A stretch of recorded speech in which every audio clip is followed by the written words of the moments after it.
Seja muito bem-vinda, seja muito bem-vindo aqui ao canal Tiburcio Advogados, antiga defendendo seu direito, né? Nesse canal aqui a gente vai falar bastante sobre direito de família. Então, se você é mãe, se você é pai, se você é avô, tio, tia e está passando por algum conflito familiar, seja ele envolvendo um companheiro ou até mesmo questões relacionadas ali a crianças, esse é o canal onde você vai encontrar muita informação e muito conteúdo, tá?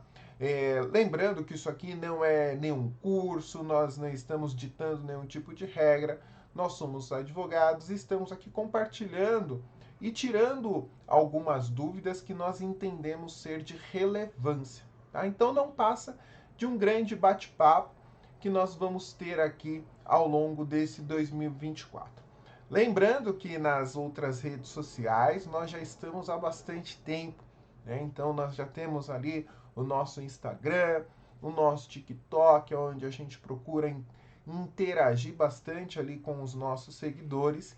E aqui no YouTube não será diferente. Aqui no YouTube a gente vai procurar trazer cada vez mais vídeos, cada vez mais conteúdos com informação de qualidade para vocês, tá?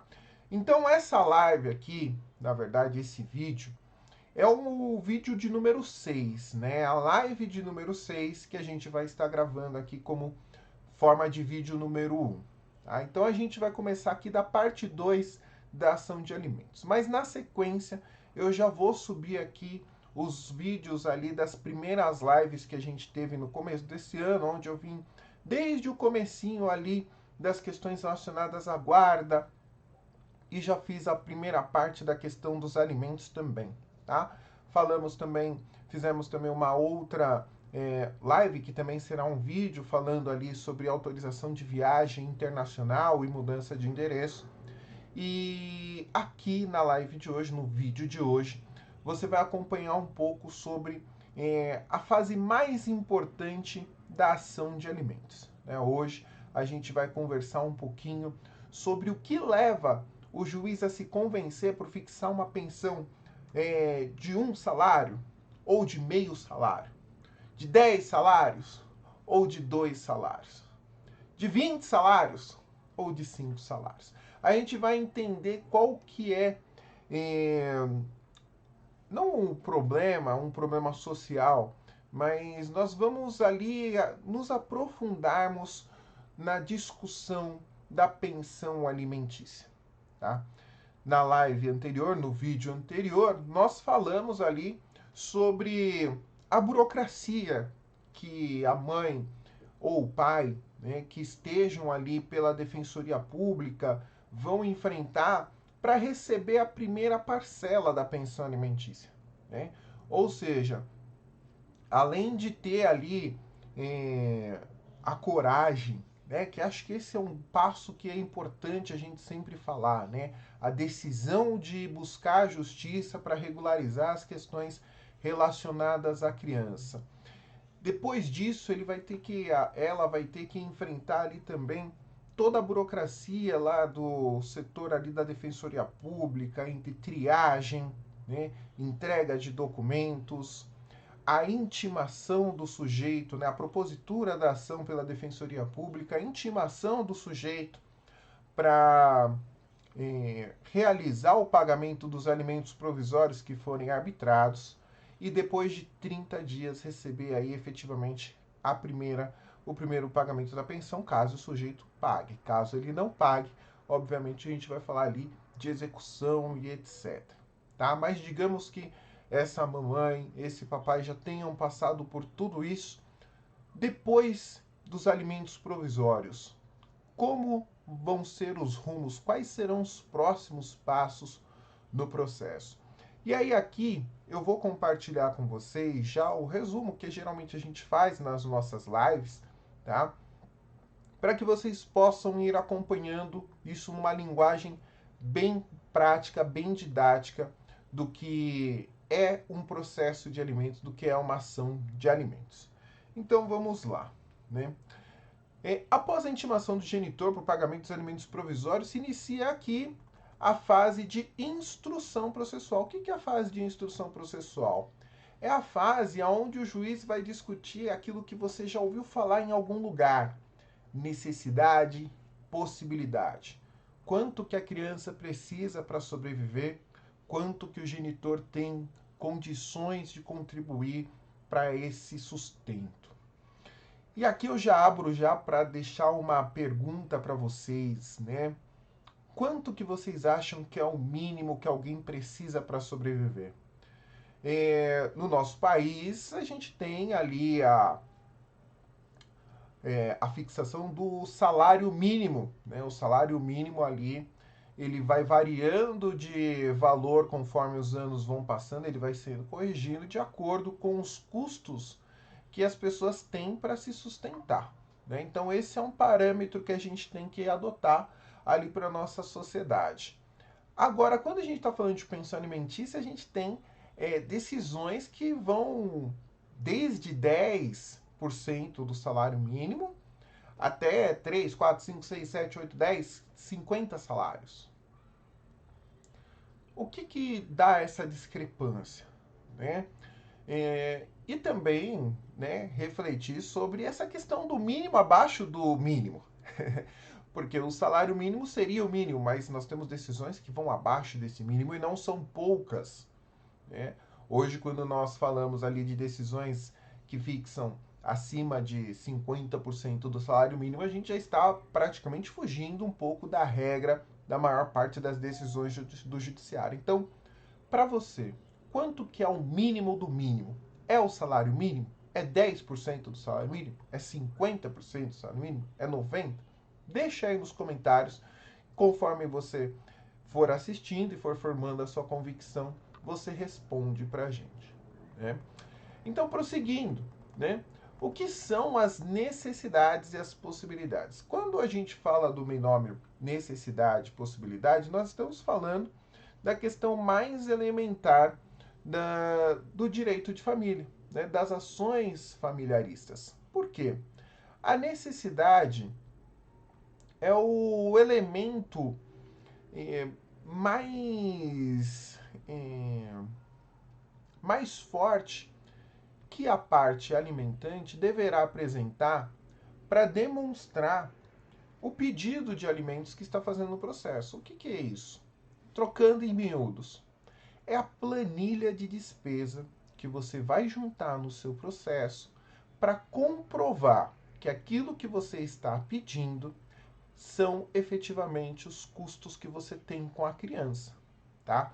Lembrando que na ação de alimentos, o titular da demanda não é a mãe, não é o pai. O titular da demanda na ação de alimentos é a criança. Então, a criança ali, representada pela mãe ou pelo pai, vai juntar ali uma planilha com as suas despesas globais, aonde ela vai provar as suas necessidades, tá? Também, né, para fazer ali o contrabalanço dessa questão do binômio, é necessário apresentar alguns indícios de que o genitor possua essas possibilidades. Então, havendo ali conhecimento sobre qual é a atividade financeira dele, você também vai fazer um capítulo ali, também vai apresentar para o seu advogado qual é a atividade financeira daquele genitor. Ah, mas doutor, eu não sei o que ele faz. Bom, mas você sabe qual que é o status social dele, se ele anda de carro, se ele anda a pé, se ele é sustentado por alguém, se ele faz alguma atividade autônoma, né? Se ele é um advogado, se ele é um empresário, se ele é motorista de aplicativo, se ele é médico, se ele é piloto de avião, tudo isso você vai poder apresentar para justificar que ele tem condições de arcar com as necessidades que estão sendo apresentadas por ti, representando a criança. Mas, doutor, eu fiz tudo isso no meu processo e mesmo assim a justiça acabou não considerando aquilo que foi apresentado por mim ali na planilha e até mesmo fixou uma pensão muito abaixo daquilo que o genitor pode pagar. E isso acontece por quê? Porque muitas vezes a instrução processual, isso eu digo, a instrução processual conduzida pelo juiz e também pelos advogados, que são os operadores pelo direito, eles atribuem à criança o ônus de comprovar quanto que o pai ganha. Né? Isso é um erro muito grosseiro. Eu acredito que esse talvez seja o erro mais grosseiro que os tribunais admitam ali no curso da instrução processual. Por quê? Porque é muito difícil de, partindo do princípio que o titular da ação seja a criança, mesmo que representada pela mãe, o titular da ação é a criança, ela vai conseguir elementos financeiros para justificar quanto que o pai ganha. Isso de fato é muito complicado, né? É uma prova muito complexa.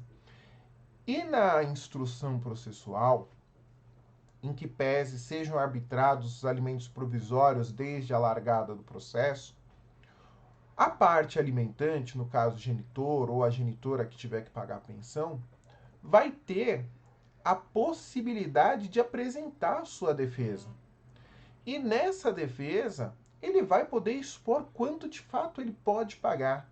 Tá? E é aqui que mora muito. Não vou dizer que é o pulo do gato ainda, porque o pulo do gato está mais para baixo. Mas é aqui que a mãe, o pai que está pedindo ali os alimentos representando o filho, deve se atentar. Se o genitor não traz no processo, na defesa, aquilo que são de fato as possibilidades financeiras dele, ele está precluindo do direito de prova, ou seja, ele está deixando a oportunidade de demonstrar para o juiz que aquilo que efetivamente está sendo pedido ou que já está sendo pago é de fato excessivo. Então, digamos que o juiz tenha fixado lá uma pensão de 3 salários. O sujeito vem pagando os 3 salários. Quando chega na ocasião em que ele tem que apresentar a defesa, ele não junta documento financeiro nenhum, ele não traz um olerite, ele não traz um extrato bancário, ele não apresenta um imposto de renda, mas ele fala que essa pensão tem que ser reduzida para 1 salário, apesar de já estar pagando 3. Quando ele deixa de trazer esses documentos, não significa que você não comprovou que ele tem a condição de pagar os 3. Significa que ele deixou a oportunidade de comprovar que ele só pode pagar 1 passar. Por quê? A defesa é a oportunidade do alimentante também demonstrar o quanto ele efetivamente pode pagar. E o que a gente está acostumado a ver no Poder Judiciário são defesas genéricas, aonde o pai acaba contando ali, né, de uma certa forma, com a condescendência do Ministério Público e da Justiça, de que essa pensão será reduzida ou ela será fixada no menor patamar possível. Infelizmente, a realidade que a gente vive é essa. Então, por mais que ele tenha a condição de pagar os 3 salários que ele já está pagando, a gente encontra defesas onde ele vem pedindo ali que seja pago 1 salário, ou às vezes até menos que 1 salário, 30%, 20% do salário mínimo. Tá? Então, nesse momento em que o genitor apresenta esse tipo de defesa, é que se deve ali invocar ali o chamado ônus da prova. Ou seja, não é a criança que tem que provar quanto que o pai ganha. Tá? É o pai que tem que provar quanto de fato pode pagar. Tá? Ah, mas e se ele traz documentos ali que são muito diferentes, né, que são muito, existe uma desproporcionalidade muito grande entre aquilo que é de fato as condições financeiras dele e aquilo que ele apresenta. Nesse caso, nas ações de alimentos, está garantida a possibilidade de quebra do sigilo bancário e tributário do genitor alimentante. Então, nesse caso, o genitor que eventualmente não apresente documentos que condizam ali com a sua real situação financeira, ele vai ter ali o seu sigilo fiscal e tributário quebrado, e nessas ocasiões, geralmente a casa acaba caindo. Por quê? Porque quando é quebrado o sigilo bancário, podem acontecer 2 ocasiões, talvez 3, mas 2 ocasiões geralmente podem acontecer. A primeira delas é a seguinte: a primeira delas é haver uma movimentação bancária muito mais vultosa do que aquilo que é apresentado na defesa, como eu falei anteriormente. A segunda é de uma movimentação bancária zerada, ou seja, aquele genitor que já se preparou para uma ação de alimentos, seja após o divórcio, seja após ali a descoberta da gestação, ele já deixou de receber o dinheiro na conta que habitualmente ele movimentava no nome dele para passar a receber em nome de terceiros e começar a trabalhar com dinheiro vivo. Nessa situação, o que acaba acontecendo? O genitor ele acaba incorrendo ali que a gente chama no genitor espertão, né? Ele zera todas as contas dele e aí não se consegue comprovar se ele não consegue pagar nem o mínimo. Às vezes o sujeito está pagando 2, 3 salários, mas a movimentação financeira dele a gente não encontra nem isso, né? Nem renda para isso. Então a gente percebe ali que existe uma ocultação financeira, existe ali uma fraude processual para dificultar o acesso ali às informações para solucionar o processo, tá? É, mas também é muito comum nessa fase, tá? Principalmente as mães que estiverem ali representadas pela defensoria, né, os pais que estiverem representados pela defensoria, questionarem, né, reclamarem que a defensoria não pediu a quebra do sigilo bancário, não se valeu dessa prova documental tão importante que está à disposição ali dos representantes legais dos infantes para de fato explorar ali todos os recursos judiciais possíveis para conseguir a melhor pensão possível. E de fato isso acaba acontecendo, porque às vezes o volume de trabalho, o volume de processos e quando a gente quebra o sigilo bancário da parte, de fato, esse volume de processos ele quadruplica nos autos, de fato, muitos defensores acabam não tendo condições ali de acompanhar tantos processos com quebra de sigilo bancário e esse pedido acaba não sendo feito. Também pode acontecer de o promotor de justiça acreditar que isso não é necessário. Então, em situações ali onde o promotor também pode, o defensor público, acredite que isso não seja necessário, de fato, a situação acaba se complicando. Tá? Mas nós sempre enfatizamos, né? Havendo a possibilidade de recorrer ao serviço privado, à advocacia privada, onde você vai ter ali mais acesso ao profissional que vai estar assessorando, conduzindo o seu caso, sempre é a melhor escolha, sempre é a melhor saída. Né? E aí aqui eu trago a questão do genitor vacilão, né, que é aquele que deixa de produzir as provas no momento oportuno, mas mantém ali a movimentação bancária dele e ele acaba sendo pego no pulo, pego no flagra quando vem a quebra do sigilo bancário. Recentemente a gente teve um caso de um genitor que falava que não tinha condições de pagar mais de um salário mínimo e só em aplicação financeira poupança ele tinha mais de 100 mil reais, fora a movimentação bancária dele regular. Então, paradinho ali, sem precisar fazer nada, ele tinha ali 100 mil reais guardados. Então, numa situação como essa, obviamente que a pensão alimentícia ela vai ser majorada ao final do processo. Né? E a gente tem também a questão do genitor espertão, que é aquele que zera tudo e deixa o juiz numa situação complicada, né? Não complicada porque o juiz pode se valer de um recurso que esse sim é o pulo do gato, mas ele traz ali ele limpa ali a movimentação financeira dele, de fato a fazer o juiz a recorrer à teoria da aparência, ou seja, a presumir quanto de fato esse sujeito ganha, uma vez que os documentos bancários deles não permitam o juiz chegar a um número exato do quanto que de fato a pensão pode consumir dos seus rendimentos. Tá? Então, aqui a gente tem a questão da teoria da aparência. Um caso que está em bastante evidência nos últimos anos, digamos assim, é o caso Luana Piovani e Pedro Scooby. Recentemente, o Pedro Scooby publicou uma foto da sua garagem repleta de veículos de luxo, né, e de mensagens ali motivacionais, né, aonde ele fala ali sobre os sonhos que ele tinha de ter carros caros e etc. E se eu não me engano, ela não recebe uma pensão compatível ao valor desses veículos que ultrapassam a cifra de milhão.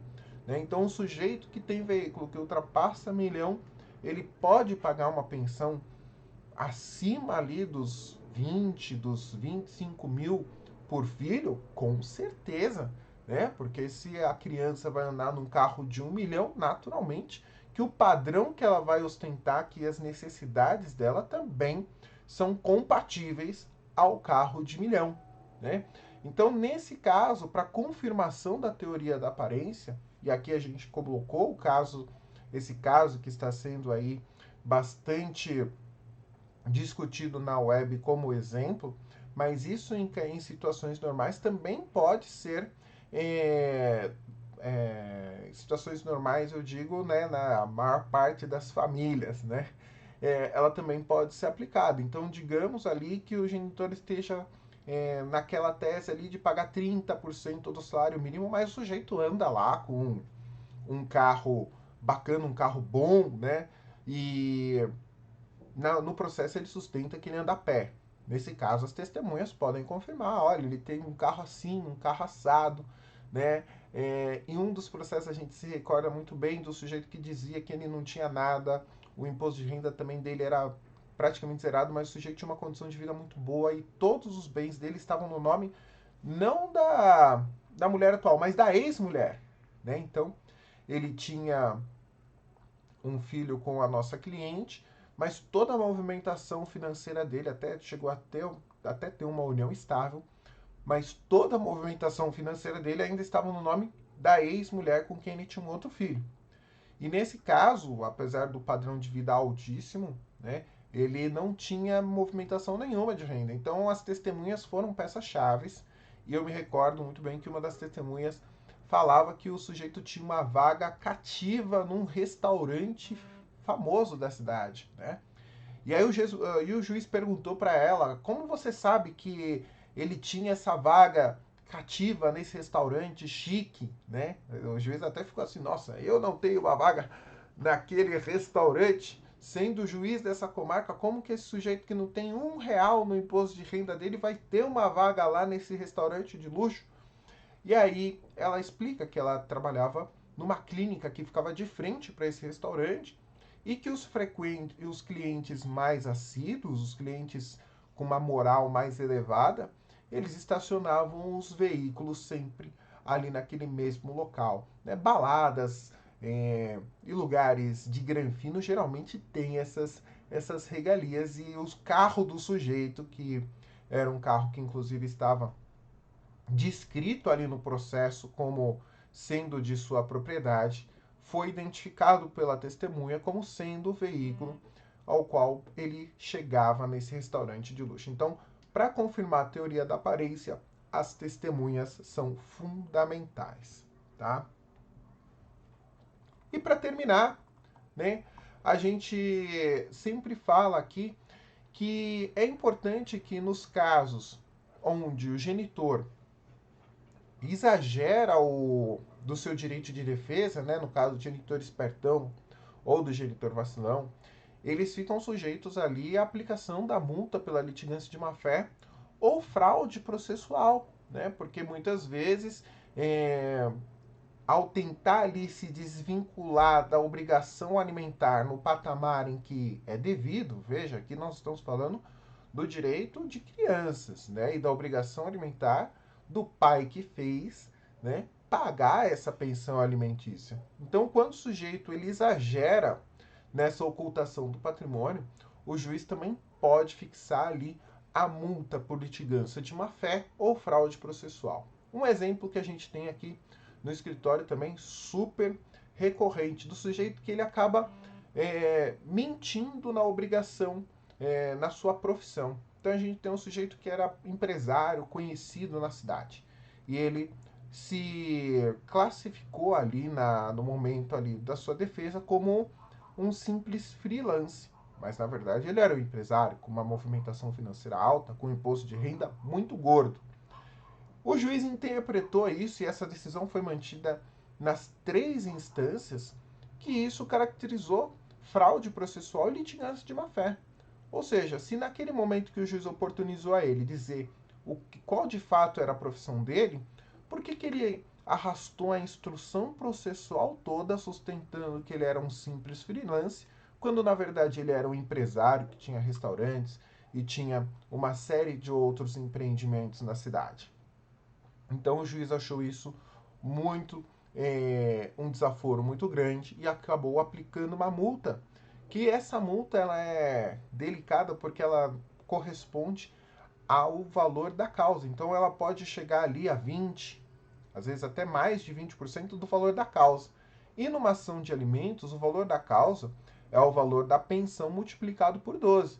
Então, nesse caso, a pensão que era pedida era uma pensão alta. Então, quando o juiz fixou ali o valor da multa, ele levou em consideração o valor da causa. Então, digamos que a gente está falando ali de uma pensão de 7 mil reais, multiplicada por 10 vai dar 70, com mais duas pensões, a gente está falando de 84 mil. O juiz fixou ali uma pensão, uma multa, né, de 20% sobre os 84 mil. É pouco? É muito? É um dinheirão para você gastar, né, com fraude, né, com uma multa de fraude processual por ter mentido sobre a profissão no processo ali que discute a pensão alimentícia do seu filho, né? Enfim, esse é o recado que eu tinha para dar para vocês hoje e deixo aqui a pergunta para vocês. Quanto que é o mínimo que um pai ou uma mãe que não está ali na guarda do seu filho deve pagar no Brasil? Um salário mínimo? Menos de um salário mínimo? 20% do salário mínimo? Deixa aí nos comentários e eu aguardo vocês no próximo vídeo. Se você gostou desse vídeo, deixa o dedo no like e não se esqueça de se inscrever no nosso canal e nos acompanhar nas nossas redes sociais. Até mais, tchau, tchau!